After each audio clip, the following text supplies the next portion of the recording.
Gang, what is shaking? What's going on? It's Big Rob with MakeBeerEasy.com.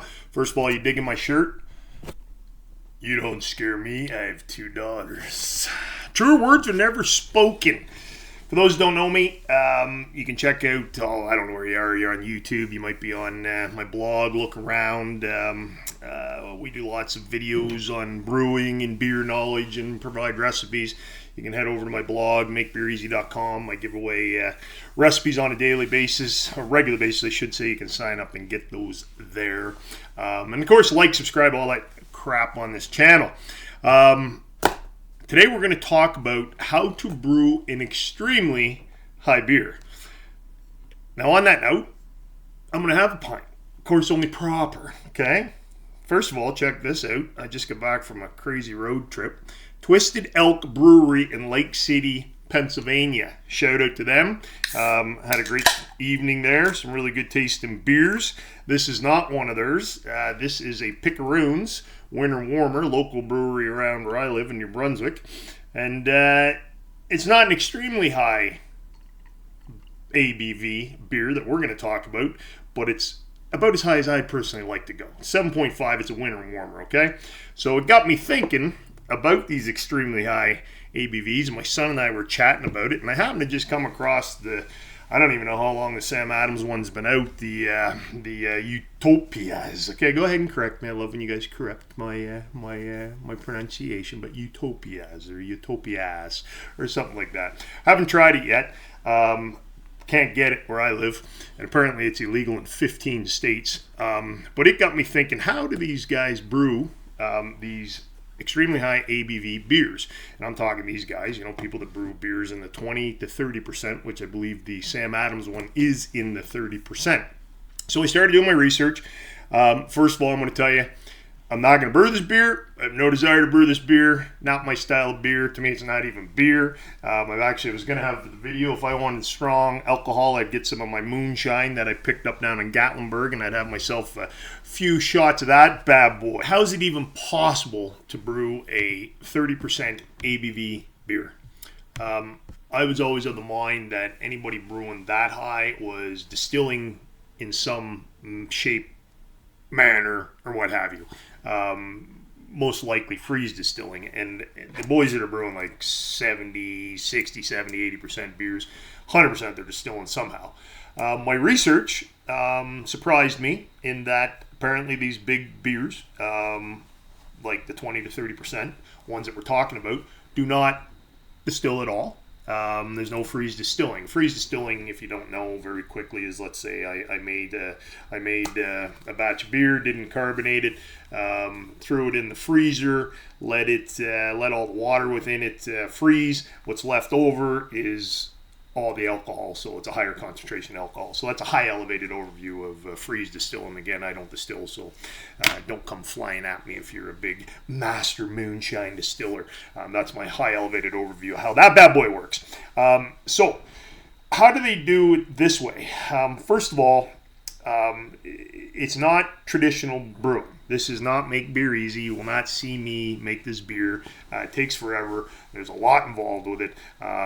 So it's not traditional easy brewing. There's not going to be a brew day video of Big Rob busting out one of these beers. Not happening. It's not traditional beer brewing at all. It's fermentable engineering. That's what they're doing. They've engineered the fermenting process, as we'll discuss here. So how do they do that? Step number 1 is they start out with an extreme high gravity wort. Okay? Now, understand, they're shooting for 30% ABV. They don't actually start out with a wort that will produce a 30% ABV. That's not possible. All kinds of bad things would happen. The yeast would probably die, and it just doesn't work. I'll explain to you how they gradually increase to the 30% as we go. But the initial wort is definitely high. It's higher than an IPA wort. It's higher than a barley wine wort, which this thing that I'm working my way through is a barley wine. It is more like in line with a dessert wine wort. Okay, the key here is fermentability. It is not specialty grains. We're not worrying about the specialty grains so much right now. It's having a very high fermentable wort. Okay, here's why most people who make big beers fail. When I'm talking big beers, I'm talking 10 to 15%. Making a 10 to 15% beer is actually very difficult to do. Yes, you can make an alcohol of 10 to 15%, not as difficult, but to make something you're actually going to be proud of and want to drink is very difficult to do at 10 to 15%. And here's why. Most beers and brewers who are brewing 10 to 15% beers, what happens and what goes wrong. There's three stressors that take place, okay? There's a sugar stress that happens to the yeast, there is a nutrient starvation, and then there's alcohol toxicity, okay? So let's look at each one of these. Sugar stress. When you have a high, in order to get a high ABV beer, alcohol by volume beer, you've got to have the high gravity wort, okay? Lots of sugar's got to be in there. When the sugar is so high in the wort, it can actually dehydrate the yeast cells by pulling the water out of the yeast cell itself. When that happens, it becomes obviously dehydrated, the membranes weaken, and reproduction of the yeast cells slows or stops altogether. Okay, the next one is the nutrient starvation. So when you're brewing a beer, I'm just looking at my notes real quickly so I get this right for you. When you're brewing a beer that has this high gravity wort, the starvation happens because the yeast burns through the nitrogen, the minerals like zinc and vitamins at a very high and rapid rate. So in order to brew a high gravity beer, you are going to have to include nutrients. Okay. The other thing that occurs where people go wrong is actual alcohol damage. Some yeast strains cannot handle the higher alcohol levels, so alcohol is building up as the beer is being brewed. Alcohol toxicity. Again, who knew that alcohol was toxic? My mother's been telling me that for years, but I'm still not buying it. But anyways, to yeast, it definitely is. Alcohol can damage the cell membranes, disrupts internal chemistry, and interferes with the nutrient transport. All very bad things. So here's how they get around that. Okay, they have what I'm calling a multi-yeast strategy. Okay, they don't use one yeast strain. One yeast strain is not going to get the job done. They start with three. They end up with three different types of yeast that they use. It's kind of like a baton race. Okay, they start with one type of yeast. They hand it off to the next type of yeast once they're done their job, and once they're done their job, they hand it off to third and final yeast. So they start out with a very strong ale yeast, an ale yeast that can tolerate high levels of alcohol. Okay, then they transition to, once it's done doing its job, they then transition to a champagne type yeast, okay, which can take it to, champagne levels, wine levels, which is again higher.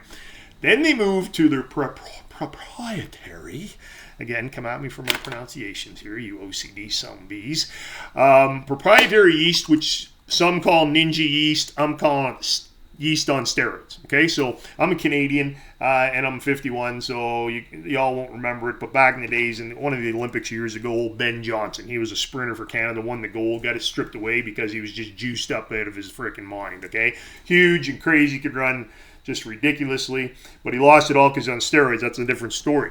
But these yeasts are like that. The first yeast is the ale yeast. He gets it around, champagne yeast, getting some more action going. Then they come up with this super jacked up steroid loaded yeast, and they give it to him and let him run with it. How do they do that? I'm going to explain it to you. The first thing they do with all these yeast is they start out with making sure that they oxygenate it correctly. Okay, all of them. Anytime they pitch the yeast, they oxygenate it correctly. What that does, we all know oxygen is bad for beer itself, but not at the yeast pitching stage. It is not for fermentation, it is for yeast construction. The oxygen builds cell membranes. Stronger membranes equals better survival when the toxicity level gets high. And basically, early oxygenation is armor for your yeast. You want your armor to be you want your yeast to be all armored up, baby.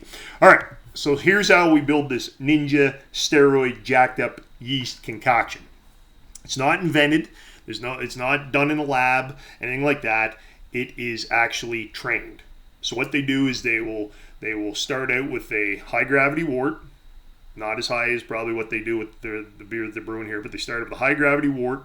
They brew it up. When the yeast when the fermentations happen, they collect the sludge, the slurry, the yeast slurry, and then they regrow the surviving yeast cells. Okay, so now the survivors have proven that they're stronger than the ones that died. They do another batch, they repopulate them, they regrow them. They do another batch, maybe a little higher ABV, pitch the yeast again, same thing happens. Once fermentation's done, they collect all the cells, and they once again regrow the survivors. Okay, and they do it over and over again till basically it's an evolution. It's a form of constructed evolution where they're making stronger and stronger yeast as they go. Okay, each cycle kills the weaker yeast. Alcohol tolerance increases. Bada boom, you got yourself steroid yeast before you know it. All right, so that's now you understand the yeast. We got the yeast components, the 3 different yeasts. Now what happens, and you got the oxygen, that's very important. And then what happens is they step feed the sugars. Okay, so remember when I said they don't start out with a wort that would produce a 30% ABV beer? They don't do that. They step feed the sugar. So what happens is once you get to a certain alcohol component, the yeast isn't lazy, it's just exhausted. It can't do any more. Complex sugars from the grains are too hard for them to convert into the oxygen, or not the sorry, into the alcohol and the CO2. So what happens is the brewers start introducing gradually over a step feeding, so different steps, they start gradually introducing simple sugars, okay, which is easy fuel. In home brewing terms, these would be corn sugar, dextrose, and even table sugar. Okay, so that's how they get it up, and then they just keep going until they get whatever ABV they want. Now, what happens is understand each batch is not. Some of these guys they claim it's 30% ABV and 100%. It is, but each batch is not going to come out to 30% ABV. What happens? Some might be 28, some might be hotter at 33%, what have you. So very much like, again, I'm not a distiller, I'm not a moonshiner. All I know about that is from the TV show Moonshiners. Loved it, great show. Believe me, I know shows. This is one of the greatest ones of all time. Anyway, so back on track here. So what they do is they start blending it. They'll take a hotter batch, they'll mix it with a sweeter batch, etc., etc. They blend it to get the balance. They're looking for the right ABV, and I'm surmising the right taste as well. Then what happens is we move on to the barrel aging. So they age these batches in spirits barrels. So oak barrels that used to contain whatever, port, sherry, what have you, different spirits that they choose to age these in. Okay, now it's a little bit of argument, a debate between me and some people when I was discussing this topic. Some claim that the beer does not get any of the alcohol from the barrels. I don't believe that. I believe that it does. I know around here that back in the day when the rum runners were running the rum, the boys would then buy the barrels that they were housed in, and for $5-10, I don't know, back in the day, and they would then fill those with water, let them sit for however long, and then all the alcohol from the oak would seep into these barrels, and they said they would get hammered off it. So I do know that alcohol does seep from these barrels in. What we can all agree on is that it adds, the barrel aging adds the oak flavor from the barrels. It adds the spirit, the character from the spirit itself, whatever is housed in it. It slows oxygen exposure as well, so it's going to smooth out the alcohol heat as it ages over time. And again, it obviously integrates the flavors from the barrel and the actual spirits. Okay, so that's how she's made, guys. Final form, what's it look like? Again, some of you guys have probably tried it. I haven't. By all means, put some videos together, put comments down below. Let me know what it tastes like. But my understanding is uncarbonated, small pours. You're not chugging this bad boy. Please don't send me any videos of you chugging this. And remember, I said don't chug it because I don't need to be sued by somebody getting completely shitered after one pint of chugging a beer.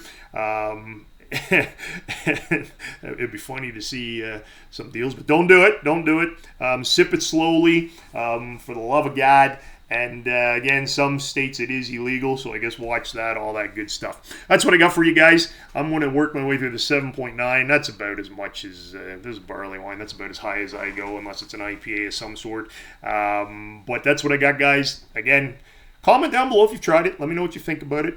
Maybe throw me some videos. If you guys want to throw me some videos, maybe I'll put together some taste tests of you guys tasting it. I'd be happy to do that. Throw it up on the old channel.